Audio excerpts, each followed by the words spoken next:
Hello friends, இன்றைக்கி நம்ம பார்க்க போகிறது பப்ஸ் இல்லைங்க, பப் ஷீட்டுங்க. நம்ம பேக்கரிலாம் வாங்கும்போது லேயர் லேயராக இருக்கும், சாப்பிடும்போது ஒரு ஜூஸியாக இருக்கும். அது சாப்பிட்டாவே ஒரு தனி ஃபீலிங்க. அது வீட்டில் ட்ரை பண்ணும்போது அந்த பர்ஃபெக்டாக வராது. இந்த வீடியோவில் நம்ம பர்ஃபெக்டாக எப்படி பண்ணுறது பார்க்கலாம் வாங்க. அதுக்கு ஒரு கப் மைதா எடுத்திருக்கேன். டேஸ்ட்டுக்கு தகுந்த அளவுக்கு நம்ம சால்ட்டு போட்டுக்கலாம். அதுக்கப்புறம் ஆயில் இல்லைன்னா பட்டரை வந்துட்டு ஆட் பண்ணிவிட்டு வாட்டர் போட்டு நல்லா பிசைஞ்சு ஒரு 20 நிமிஷத்துக்கு ரெஸ்டிங்க்கு விட்டுடலாம். நெக்ஸ்ட்டு பார்த்திங்கன்னா அந்த மாவை வந்துட்டு நல்லா தேய்ச்சிக்கலாம்.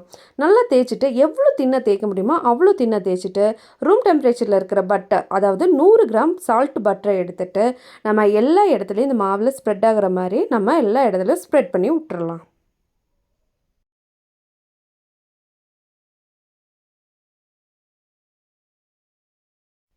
இப்போ பாருங்கள், எல்லா கார்னர்லேயும் வந்துட்டு நம்ம பட்டரை வந்துட்டு ஸ்ப்ரெட் பண்ணி விட்டோங்க. நெக்ஸ்ட்டு அந்த சைடில் அந்த கார்னரில் இருக்கிறது சென்டர் பாயிண்ட்லேயும், இந்த சைடு கார்னரில் இருக்கிறதையும் சென்டர் பாயிண்ட்டாக வச்சு நம்ம ஃபோல்ட் பண்ணிக்கலாம்.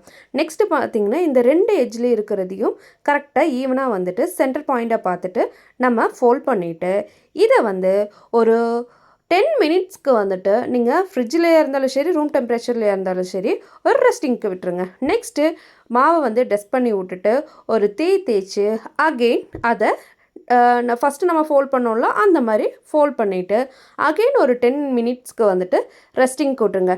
இந்த மாதிரி ஒரு 3 டைம்ஸ் நீங்கள் பண்ணுங்கள். ஏன்னா நமக்கு லேயர் லேயராக கடையில் கிடைக்கிற மாதிரி வேணுமா? ஸோ அதுக்கு இந்த மாதிரி ஒரு 10 மினிட்ஸ் கேப்பில் வந்துட்டு நீங்கள் மாவை தேய்ச்சிக்கோங்க.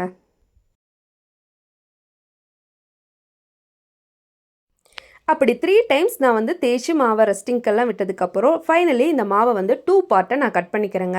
ஏன்னா வந்து நம்ம இவ்வளோ திக்காலாம் வந்துட்டு பப்ஸாக வந்துட்டு நம்ம ரெடி பண்ண மாட்டோம். பாருங்கள் நமக்கு எவ்வளோ லேயராக இருக்குதுன்னு.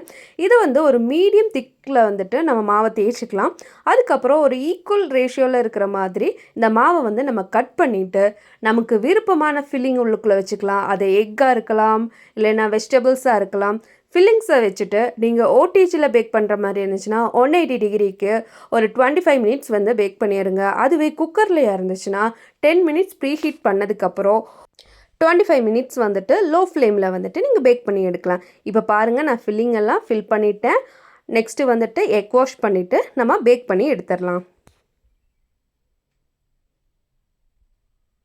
இப்போ பாருங்கள், சூப்பராக நம்ம எப்படி கடையில் கிடைக்குமோ அது மாதிரி பர்ஃபெக்டாக லேயராக சாப்பிடும்போதே வந்து டெம்ப்ட் ஆகிற மாதிரி இருந்துச்சு. கண்டிப்பாக நான் சொன்ன ஸ்டெப்ஸ் எல்லாம் நீங்கள் ஃபாலோ பண்ணுங்கள். பர்ஃபெக்டாக நம்ம பேக்கரியில் வாங்குற மாதிரியே நமக்கும் வீட்லேயே ரெடி பண்ணலாம். உங்களுக்கு இந்த வீடியோ பிடிச்சிருந்துச்சுன்னா மறக்காமல் லைக் பண்ணுங்கள், சப்ஸ்கிரைப் பண்ணவும் மறந்துடாதீங்க.